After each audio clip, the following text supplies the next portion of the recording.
Hey, do you guys want to buy a kingfish? You want to live in a crazy house even though you're not crazy? Are you in the market for two-headed monsters? If you just like listening to Mohr Stories every week, then you can help me out. Go to my website, jmohr.com, and click on the Amazon link on my website.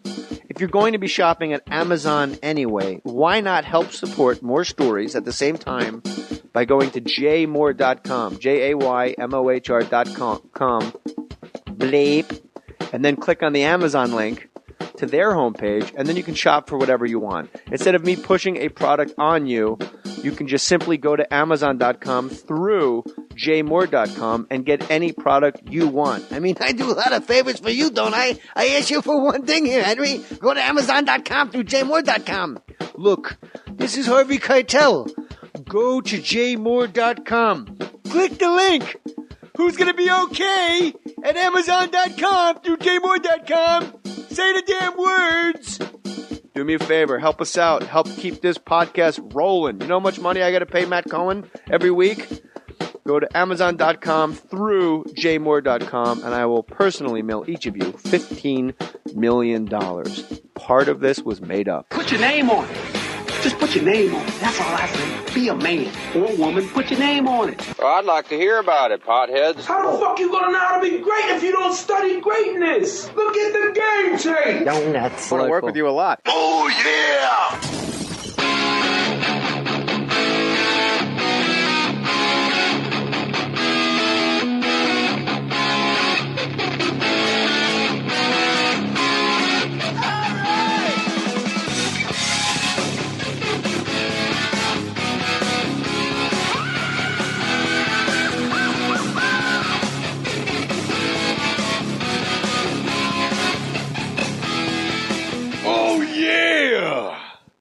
Oh, yeah. By the way, Matt Cohen doesn't get enough kudos.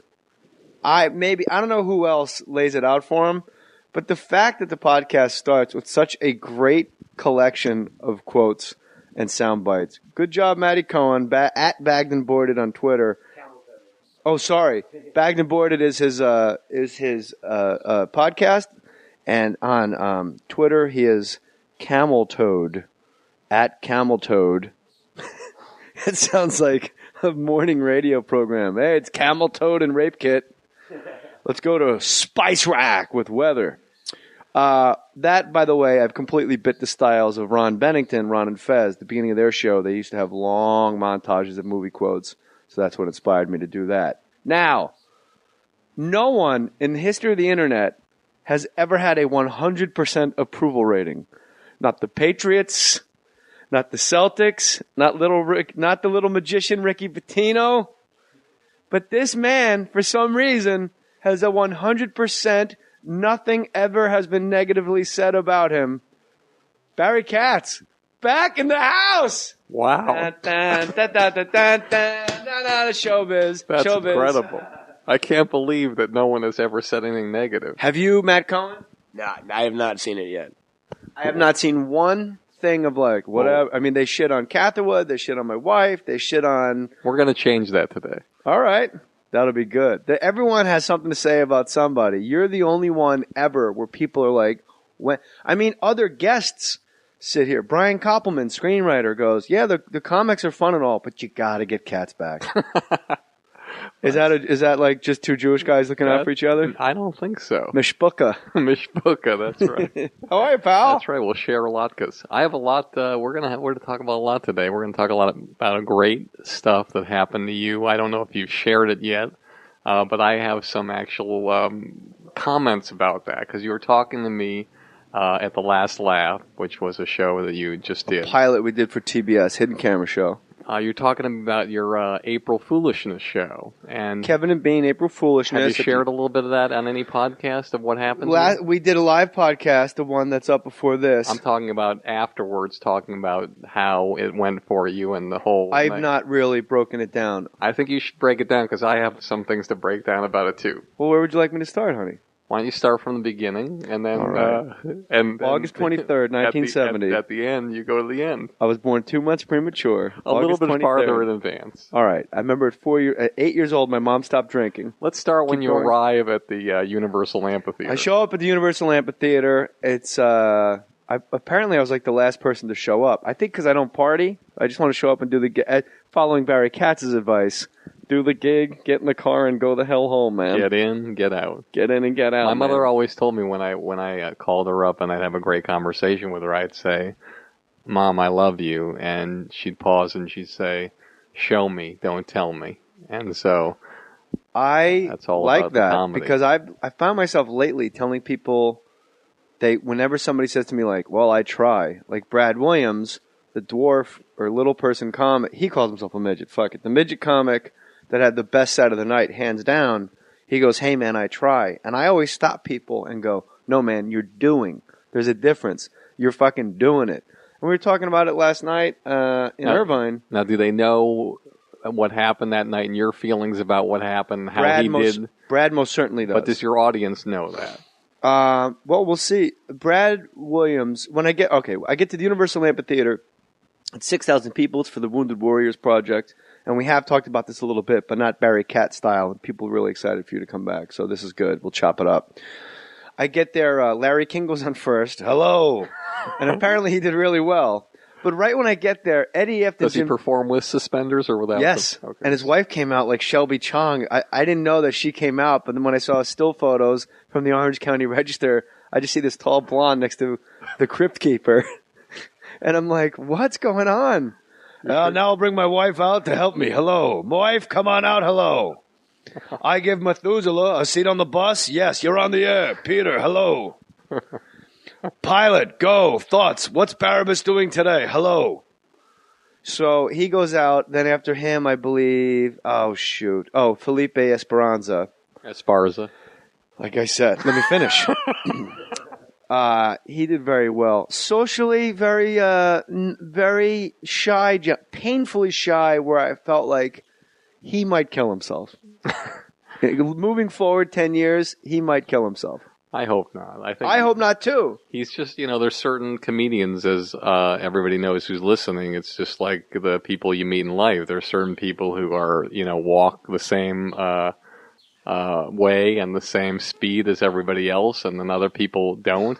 And there's some brilliant artists that we know that socially they just don't connect with the other comics as well as others. Was he like that on Last Comic Standing? He didn't really mix and mingle? Yeah, he didn't mix and mingle. That wasn't his thing because he's, a lot of people don't understand this, but he's really much older than most comics, and he has had a really hard life. He's a guy who, I remember when he threw out the first pitch at Dodger Stadium, he invited me there. This was an amazing thing, and I didn't know why it was so amazing. And then we go outside in the area where you walk around the stadium. He says, "Listen, I want to walk you out." I said, "You don't have to walk me out. This is your day." He said, "No, I want to walk you out." I said, "Okay." And I'm walking, and he stops at every vendorship or whatever you call the thing. Vendor. And everybody is saying, "How you doing, Felipe? What's up, homie? How you doing? How you doing?" And I'm like, "Felipe, why do all these people know you so well?" And he said, "Because I worked here for 9 years. I was a hot dog vendor." That's incredible. I thought he was going to say, because I am Ron Say. And now he's coming back to throw out the first My name's pitch. not Felipe. I'm Ron Say. And I don't know why you keep calling me Felipe. It's a little annoying. How tall are you? Jesus. And when he was on, and just to get back, because I'm breaking into the story, and I'm sorry about that, but with Felipe, one of the things that I feel good about him winning the show, and he was somebody who I really pushed for the show. I always told him before he went on, every time, I just looked him in the eye and I said, "Undeniable. If you're undeniable, you will never lose. You can't lose. If you're undeniable, you will not be denied, and you will win this competition." And I always felt that because he had been through such adversity, because a lot of people don't know this about him as well. Guy didn't have a car. Guy literally was living in... Time out. You just mentioned 8 million Manhattanites. So I'm sorry, we're talking about like, I don't have a car either. I live on the Upper East Side. I'm a millionaire. What's the problem? Sorry, everybody. In California, if you don't have a car, you're in trouble. Yeah. And so he was riding a bicycle to gigs and things like that. I mean, this guy literally had nothing, and all like of a sudden, Freddie Mercury. Yeah, and all of a sudden he wins $250,000. So, but go back with your story. I'm sorry. You get that right? Want to ride my bicycle? But I will say this about Felipe, and I don't know what happened in Universal Amphitheater. You said he did really well. That's the thing when you're a comic and you get to a point where you do something like you win a competition. A lot of comics think, hey, I got there, I won, and now I can coast a little bit. But you can't coast. You got to keep going. You got to keep working harder. And you don't work harder, you're just going to stay that level, or you're going to go down. And then is he still going? Is he coasting, or is he going? I didn't see his set. Do you manage him? I do not manage him right now. How do you let that slip through your fingers, Katz? Well, I'll explain that later. Let me introduce you to my new client, Felipe Ronce Esperanza. Hello. Please welcome the Penguin. Number 9, hello, you're on.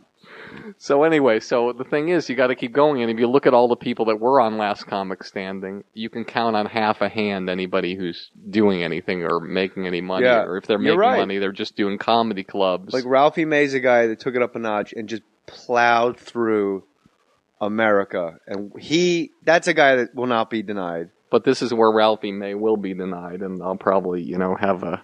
Hey, that's fucked up, Katz. Air me out to dry in a podcast, player. I'll probably have half a chicken in my bed after this is over with. What's that, Arkansas Mafia? I don't know. Instead of a horse's head, half a chicken? You're the best. I don't know. But the thing about Ralphie is, and I always talk about this, is like, in order to get where you need to go as a comic in this world and the way it is, you have to be able to book significant acting jobs. You have to be able to walk into a room where there's an intern with a camera. Hold on a second. I got to put a pin in that, brother. Stephen Wright. Won an Academy Award. For making a short film. And he was acting in it. Won an Academy Award. All right. So Brian Regan. Brian Regan has not booked significant acting jobs, and he's not as big a person in this business as he could be if he booked significant acting jobs. He's booking bigger rooms than I am. Way bigger. As a stand-up, and he's tremendous. But you think as a stand-up comic, you have to book acting gigs to be... If you want to get to the next level in every area of this life and this career, you have to book significant acting jobs. It's a catch-22 in Ralphie's defense, because you got to come off the road. If you're out there on the road, and all of a sudden you're making a lot, like maybe $1 million doing clubs, to get those acting roles, you got to put your livelihood aside and just stay in L.A. and not make any money. Correct. That's hard. It's hard, but I don't fault the guy. You don't have to go out 52 weeks a year. You can be around for some things. And when you go, let me back up. Ralphie May is a guy. By the way, I'm sure Ralphie will say this. I don't have anything bad to say about Ralphie May. I think I have a great relationship. One with of the great guys. But I think the point I'm trying to make is that, let's just say in his lifetime he's done 50 auditions for scripted television and film, or 100. Okay. Do you know anything that he's booked that was scripted in film and television? And let's say it's 1 or 2 or whatever it is. The fact is that when you walk in a room, your chances of booking something are normally, in my mind, I would say, and I'm being conservative, 33% shot of booking it. I would say 20, but okay. Okay. So if every comic who was able to go in and do an audition could do that, they would be furthering their careers. But what happens is, and I'll explain, is that this is why you're so amazing, and we're getting off the track, and I'm not trying to shine your ass here, but comedy and acting are like swimming and running. Okay? You very rarely find a guy who can run a mile and then go in the pool and swim a mile, and you very rarely can find somebody who can swim a mile and run a mile. You could have just said vice versa. We would have followed you. Okay, so it's different muscles. But some comedians are blessed with both muscles to work equally well. You happen to be one of a handful of people who have that skill set. Who, there's people who got television shows who didn't have it and then learned how to do it, like Jerry and Ray. And they just, they got the development deal and they were surrounded by incredibly great people. And then they built that thing, Roseanne, as well. So those people became what I consider to be very good actors. George Carlin, airtight. George Prince of Tides Carlin. is the gay neighbor. Yeah, incredible. Airtight. So, and I think that's the thing with most comedians that they don't have, and if they don't have it, they don't want to put in the time to do it, and I'll explain this as well. This is what bothers me so much about it. Comedians go on stage, and they don't prepare. They just, they don't, maybe they write down their set, the best thing that they made. They don't work all day thinking, okay, let me go over my set and a couple of times and do it. They go in, they do the set, they fucking kill, and they get laid afterwards. That's what comedians do. The no preparation, I kill philosophy. So when they go into the acting audition, a lot of times they'll click on the Amazon link to their homepage, and then you can shop for whatever you want. Instead of me pushing a product on you, you can just simply go to Amazon.com through jmohr.com and get any product you want. I mean, I do a lot of favors for you, don't I? I ask you for one thing here, Henry. Go to Amazon.com through jmohr.com. Look, this is Harvey Keitel. Go to jmohr.com. Click the link. Who's going to be okay at Amazon.com through jmohr? Look at the game tape. Donuts. I want to work with you a lot. Oh, yeah!